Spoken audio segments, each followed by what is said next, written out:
there, Kira here, and this is the first Inkroads design team project that I am doing, and it is our monthly challenge. So I'm going to be working with this stamp here, and I will link below where you can get this stamp, but I'm going to use the balloons and then that one phrase down below.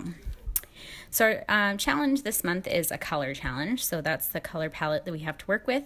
So I pulled out all of my stamp pads that I think are similar to those colors, closest that I have in my in my collection of stamp pads at least. And I'm going to be doing a traveler's notebook spread in my selfie traveler's notebook. So I'm going to be, like I said, using this balloon stamp, and I'm going to be stamping a bunch of balloons in these 5 colors. And I do a lot more than just 3 of each. That's just what I started with. But then after I stamp them in the colors, I'm going to take the outline stamp and I'm going to stamp around all of them in black ink just to outline each of them. And I love that it kind of defines the colors a little bit better, and I love that you can kind of be not perfect with it and it still looks super cute. I actually think it looks better when you're not perfectly around the balloon, so I try not to get it very perfect and kind of had it either going to one side or the other. Anyways, so I'm stamping a bunch of these balloons, and then I'm going to go and fussy cut all of them out. So as you can see, I am doing this picture. This is my headshot picture for my design teams. And then the other picture is our design team announcement. So it's got, of course, Mary on it and me on it. Very exciting. So I wanted to use a stamp that says "Save Water, Drink Champagne" because it's, kind of a celebratory spread. Just being excited about being on this design team. And there's the sentiments in this stamp are not all birthday related, but obviously it is a birthday stamp set because it has happy birthday on it and, numbers and stuff. But I wanted to do one of the non-birthday related stamps, and I wanted to do it on this brick paper and kind of have it look like it's like graffiti almost was kind of what I was going for. So I did like a rainbow effect where I stamped yellow in the middle, and then I did the coral color on one side, and then so it kind of made an orange color where they met, and then I did blue on the other side, so it was kind of green in the middle. So it kind of had just kind of a cute little rainbow effect there. And then I go ahead and start placing my balloons. I'm like, okay, that probably looks okay. And then I took them all off because I want to make this as difficult as possible on myself. And then I adhere down my photos and then re-put the balloons on, nowhere near what it looked like before.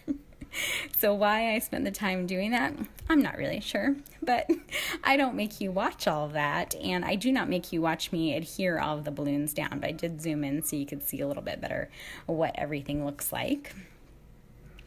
And if I was doing a regular spread, I would be popping some of these up with some foam. But since it's a traveler's notebook spread, you can't really add a whole lot of dimension to your pages. But with the layering of the balloons gives it the illusion of dimension without actually adding any dimension to your pages. And I'm sort of just obsessed with these balloons because I think they're super cute. So there's my last balloon that I'm sticking on there. I'll go ahead and cut the excess off around the edges. And I know I don't do traveler's notebooks like a lot of people I've seen on YouTube where they actually work in their traveler's notebooks. That's too hard for me. So I cut the paper to size and then make a spread, and then I just adhere it into my traveler's notebook afterwards. And I make all of my inserts myself. They're nothing fancy. It's just printer paper. But, I think it works. And I add paper to it, so it makes it thicker, I guess, more sturdy. So I'm just going to adhere those in there. On this one, because some of the balloons come off of the left-hand side of the paper, so I'm going to go ahead and adhere those onto the other spread, which in hindsight, I should have done that before I even like when I put the balloons on, I should have done that, but I wasn't really thinking until I went to go glue it in, and I was like, oh wait, that's gonna look kind of funny. So I ended up just adhering them on there, and I think it turned out fine. So yeah, that's about everything. So I'll link everything down below.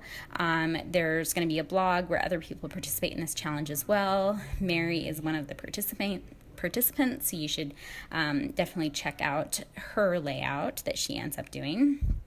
And all the other ladies that participate as well. We also have a Facebook group that I'll link below as well, and you can play along with the challenge if you'd like. And I will put the link where you can buy this balloon stamp set. If you have any questions, leave them in the comments below, and I will see you guys soon for another video. Have a good day. Bye.